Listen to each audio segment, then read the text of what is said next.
I sanded this whole piece with a 220 grit and got my supplies ready for the next step. I'm using Woody Bend moldings, Gorilla Wood glue, painter's tape, and a heat gun. I took my molding on a pin and started heating it. If you don't have a heat gun, you can heat it on a griddle or with a hairdryer, just like I am. When you heat the Woody Bend moldings, they can be bent to any shape. They can be painted, they can be stained, and they can be drilled. You can see that once they are heated, they can be bent to any shape and they can be put on any part of your furniture. I took the wood glue and put it on the back side of the mold. I spread it nicely and evenly. I'm using the keyhole moldings for the furniture. I spread it evenly and I put it back on the drawers. I pressed it nicely. Once it's set, you can hold it in place with a painter's tape and let it dry completely. To do the raised stencil, I'm using Dixie Belle Sea Spray and Dixie Belle Chocolate. I mix them together to make a paste. I'm using the stencil from Redesign with Prima, and I'll lay down the paste over the stencil.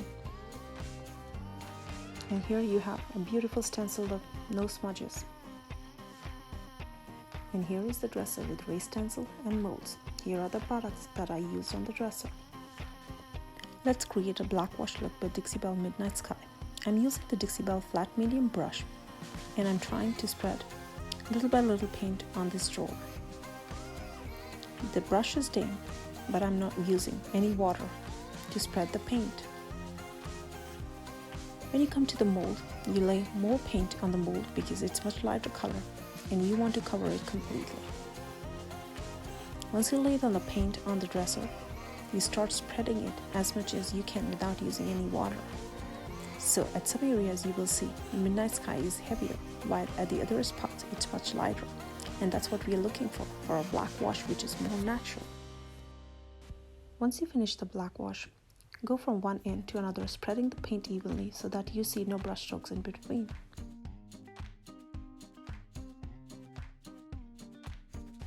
Let's paint the side of this dresser. I took my flat medium brush and sprayed some clear water. Then I squeezed off some excess water on a paper towel. Now we have a damp brush and Dixie Belle Midnight Sky. I took little paint and using my feather stroke, I spread the paint across.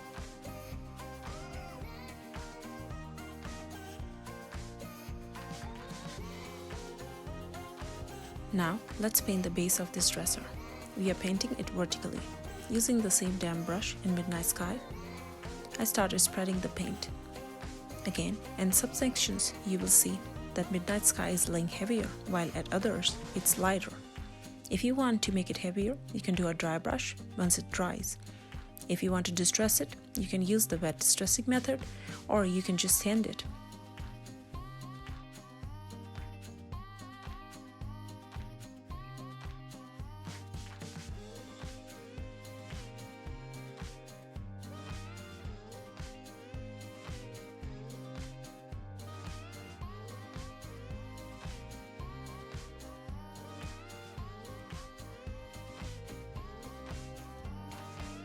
And here is the black wash look. Now let's seal the dresser. I'm using the blue sponge and Dixie Belle top coat in satin. Make sure that your sponge is damp. And then using little by little of the top coat, you go from one end to another without overlapping. Once the top coat dried, I sealed it with Dixie Belle Besteng black wax for a vintage antique look. To avoid any tackiness, you take a lint-free cloth and wipe off the excess wax from your furniture. The more you buff, the more sheen you get. And here is the final look, and the raised stencil, and the black wax look. Thanks for watching. You can order your Dixie Belle paints and Woody Bend products from the link shown above, or from the link on my Instagram profile.